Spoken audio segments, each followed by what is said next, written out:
Is it a stretch to say that Mario Kart might be the best series at nostalgia pandering?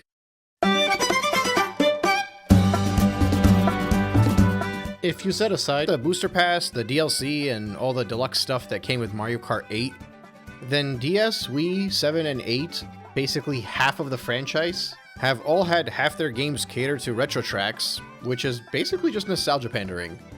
And that's not even including all the extra cups that were in Mario Kart Super Circuit. So that's really 5 out of the 8 games that had all these retro tracks piled up onto it, basically taking up half of the game.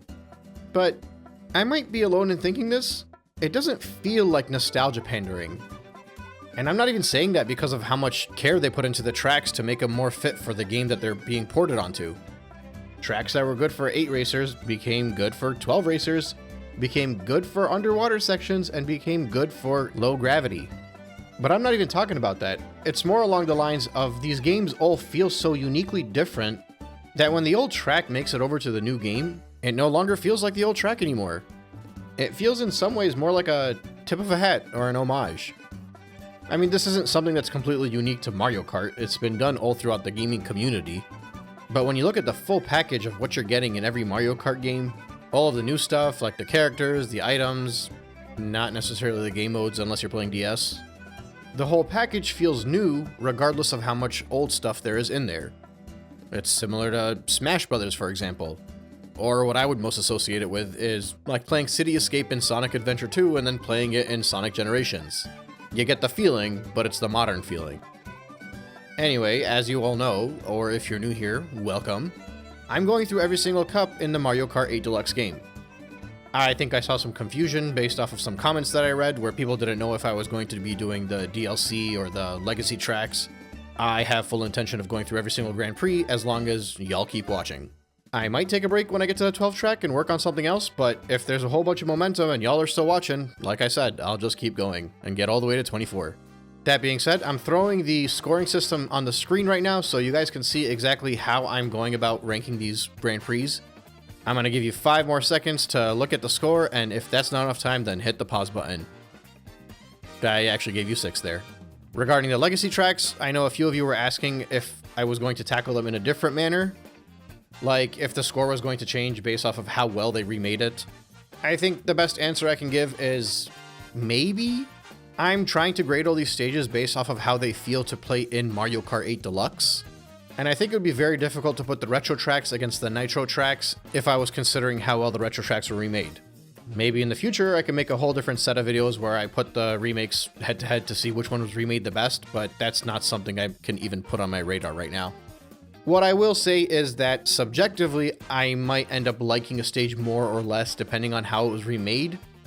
But I'll be completely honest with you guys, the only Mario Kart game I have been playing for the past decade is probably just this one, with the occasional visit to Mario Kart 64, but even then it's like once every 5 or 6 months. I mean, at most you might just hear me be like, oh yeah, I remember playing this one on the Wii, I loved it. But that's about the extent of it. And I think that's for the best because, like I said, I'd really like to focus on the tracks that are in this game and how they compare with one another, and it would just get way too convoluted if I was comparing how well a remake track was doing compared to a new track. But anyway, starting from the Nintendo DS and onwards, we got introduced to 4 new cups in every game, starting with the Shell Cup. This is kinda neat because up until now, the cups were based off of power-ups that we got in the actual Mario games. Now, I know the mushroom and the star were also items throughout the Mario Kart series, but if we just focus on that, then I can't pull this whole discussion out of my ass. Also, seeing as how it was a mushroom, a fire flower, and a star, leads me to believe that it was not based off of that, since the fire flower was not an item in Super Mario Kart. Although Bowser's CPU did have that fireball, but that might be different. Not sure. We obviously also had the special cup, and that's because we're all special at the end of the day. So when they decided to start doing legacy tracks and they started making 4 new cups, they changed the game a little bit. Rather than basing it off of mainline game power-ups, they started to base it off of actual Mario Kart items. And I know what you're thinking. There was no leaf at the time. And you're right. I thought the same thing too. And then I realized that they were just pulling stuff out of thin air. But then, I actually opened up Wikipedia. Because even though I promised myself I wouldn't spend too much time on each of these scripts for unnecessary information, I felt that I can't tell myself what to do, and I'll do whatever I want. If you look at the actual lineup of items in DS, it starts to make sense, because really your choices are the triple mushroom, which they already have a mushroom cup, they don't want to do that. The golden mushroom, which they probably felt was too intense of an item and too similar to the mushroom, and I realized they added the golden dash cup later with booster pass, but you know, that's like way beyond when you have too many tracks. Fake item box didn't really make any sense for a cup name. Triple banana, triple green shell. The red and blue shell didn't really make any sense unless you were going to have a green shell cup, a red shell cup, and a blue shell cup. Basically, your only options left over are the Bomb, Blooper, Bullet Bill, and Boo, and those are all characters. With the final item being the Lightning, which made the cut and was actually the 4th cup. So the way I see it is they wanted to make it based off of items, and they picked the 3 items that not only made the most sense, but were also really iconic. The green shell and the banana and the lightning were all pretty iconic for every game leading up to this point. And then when they ran out of things to add onto it, that's when they had to go back to the retro stuff. And with really nothing to pick from Super Mario Bros. 1 or 2, the leaf was the next logical item from Super Mario Bros. 3. And they just wrote it out for the next few games until we got to Mario Kart 8's DLC. Do I have any factual backing for any of this? No, I do not. Do I care? Also no. But if I'm going down a rabbit hole for these videos, I'm taking you all down with me. But that's enough fumbling around. Let's get into the actual topic of discussion and look at the tracks that were in the Shell Cup in Mario Kart 8 Deluxe.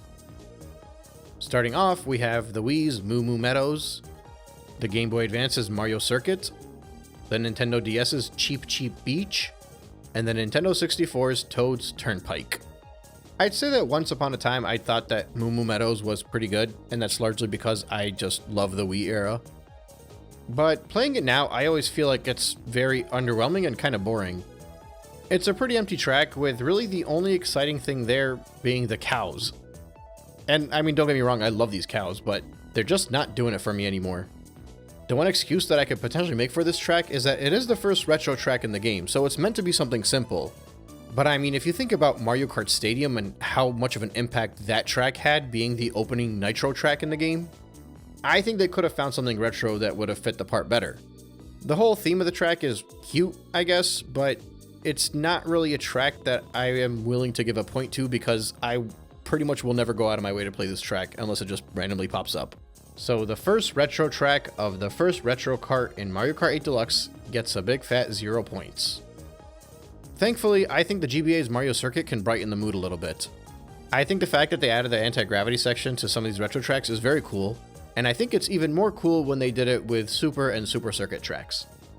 On the surface, Mario Circuit looks very boring, but once you actually get into it and you get all the little chances to drift and the little bits of oil to dodge, plus I like that they give you the option to get into the pit zone to grab the item box, forcing you to determine whether it's worth taking a chance on the item or not.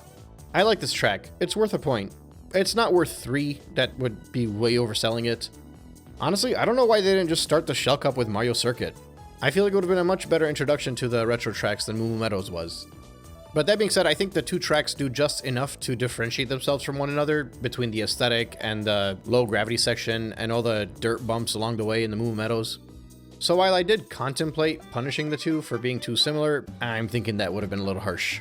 Next up, we have the DS's Cheep Cheep Beach.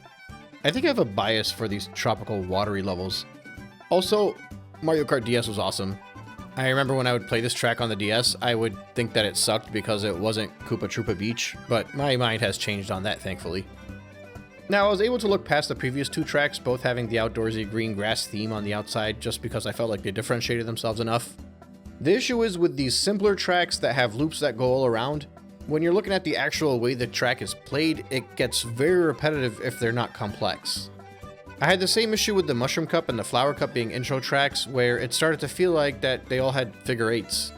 And I had initially thought that I was being a little bit too hard on them until I got to the Lightning Cup and the Special Cup and saw how different all of these tracks can be once they start implementing all the little tricks and gimmicks and turns. So I think having 3 tracks in a row that all feel like introductory level simple loops is hard for me to ignore, and as such, this Grand Prix is not going to get the full 3 points for diversity, it's only going to get 2 out of the 3. But just like Mario Circuit, Koopa Beach is going to get the 1 point for being a course that I like, not a course that I love. Up next is Toad's Turnpike. I think this one tends to get hated by a lot of people, which might surprise you guys all when I say that I absolutely love it. I actually hated it on the Nintendo 64 because I always felt like I got my butt kicked on there. But with 1080p and 60 frames per second, it's no longer as frustrating. Also, I think it's the first true figure 8 track in the game so far. Although I don't know how true weaving around traffic is to a figure 8 race course. But I think the simple focus of dodging traffic or deciding whether to use the walls on the side or to grab items and risk and reward and all that fun stuff makes for a very interesting track, and I'm actually going to give this one 3 points. So to quickly recap, the Wii's Moo Moo Meadows got 0 points. Game Boy Advance's Mario Circuit got 1 point. The Nintendo DS's Cheep Cheep Beach also got a point. And the Nintendo 64's Toad's Turnpike got 3 points. The Grand Prix in total earns another 2 points for being kind of diverse. And I'd say there's actually a pretty good difficulty curve here.